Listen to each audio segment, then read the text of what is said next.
Being in a leadership role requires you to take on many different responsibilities and to put others before yourself. The best leaders influence rather than overpower. Good morning, everyone. My name is Specialist Wilkes, and today we have Staff Sergeant Brady here with us. The purpose of this brief is to go over the different leadership levels in the Army. We'll go ahead and begin by going over the agenda, which will go into our introduction. And then we will talk a little bit about what a leadership is. Then we'll go into the direct leadership, transition into organizational leadership, and then we will go into strategic leadership, and then end with our conclusion. And then at the very, very end, if anyone has any questions, feel free to hold those questions and ask them at the very end for me. Okay, so in our introduction, what is leadership? So leadership is an essential role to have. It creates guidance, stability, organization, and counsel to help steer people in that right direction, right? Being a good leader requires you to set a good example for your peers and your subordinates, while having a positive attitude. You want to make sure you have that positive attitude while you're being in that leadership role. It takes a lot of knowledge, skills, and patience to be in a leadership role. Leadership roles are not for everyone, and it's typically easy to identify the ones that are and are not in that leadership role. Levels of leadership will never stop growing, as there are new things to learn every day, each and every day. These three levels of leadership show constant growth and more responsibilities as they become more complex. Okay, so these three levels of leadership include the direct leadership, organizational leadership, and the strategic leadership. So go ahead and begin with our first level of leadership, which is going to be our direct leadership. In direct leadership, you will be face-to-face with an individual or a group. Okay, so you will be dealing with people firsthand. So you'll need to have specific skill levels in order to deal with people firsthand. Okay, so you'll want to know how to show sympathy and compassion for your soldiers, have interpersonal and communication skills, value and respect your fellow soldiers. So you want to make sure you're treating others how you would want to be treated, right? And then my favorite, most important thing is to be approachable. If you're not approachable, how can you lead a group of people? So that's definitely my favorite, is to be approachable. Direct leadership requires excellent oral and written communication skills to the staff, that you want to make sure you're showing clear, defined, and show that intent and direction that you're trying to give off. So some examples of direct leadership is going to be your platoon squad leader, also a supervisor, your mentor, a parent, a guardian, anyone like that gives you that direct guidance, right? Okay, so an example for a platoon squad leader. So they give out direct leadership by giving direct guidance and influencing the squad to accomplish a specific task.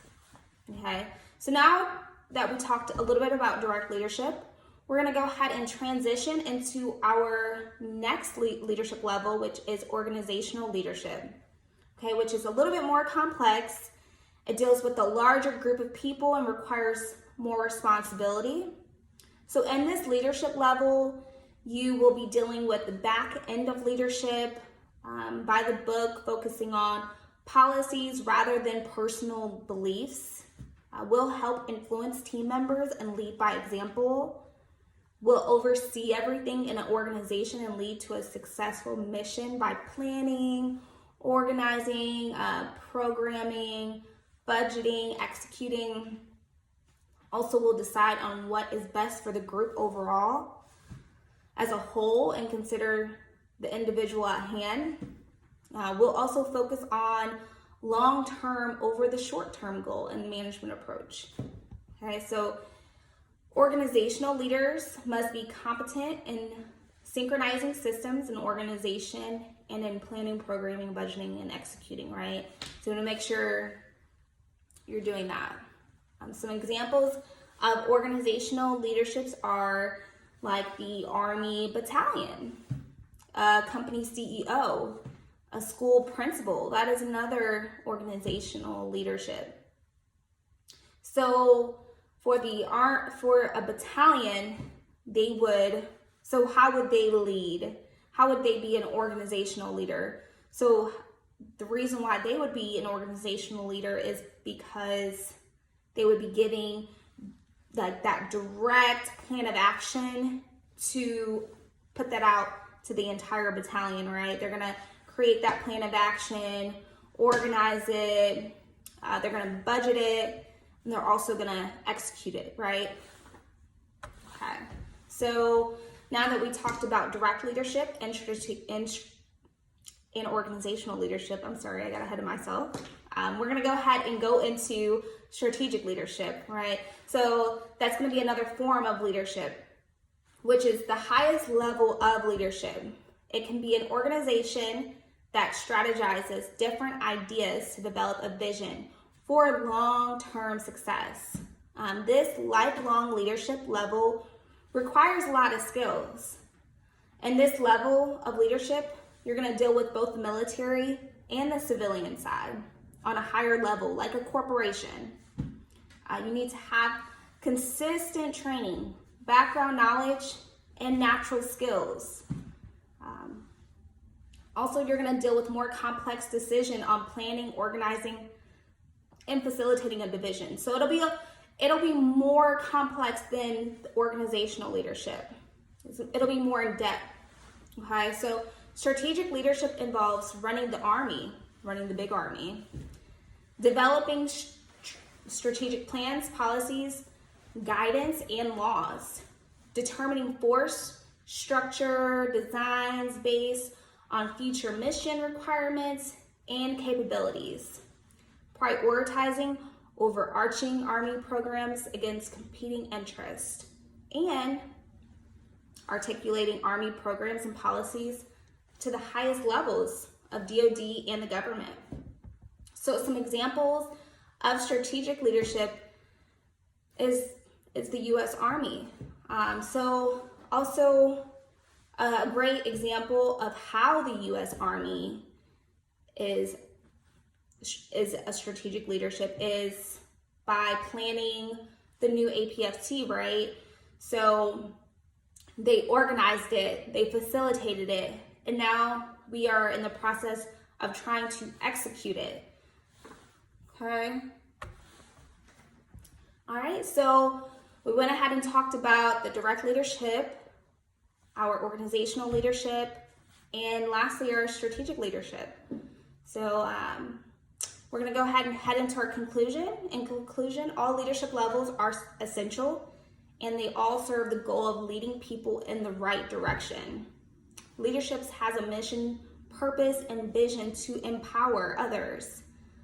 Not overpower, but empower, right? Although these are various levels of leadership, they still all have some form of direct leadership, whether it is organizational or strategic or direct. Each level of leadership has that direct form of leadership. Okay, everyone in these leadership roles should be upholding their part as a leader. Leadership skills should never stop growing, as there are unlimited skill levels to learn and to critique. So you can never stop learning how to be a great leader. There's new things to learn every day. With the completion of this course, we're all gonna become NCOs, right? And some of us will be entering in that direct leadership level, and will be in charge of a small group of people in our squad. So it is important to learn and to know the different levels of leadership and what it takes to be a great leader. So it's very important, okay? All right, looks like we're done. We'll go ahead and wrap it up here. Does anyone have any questions for me? No questions? All right.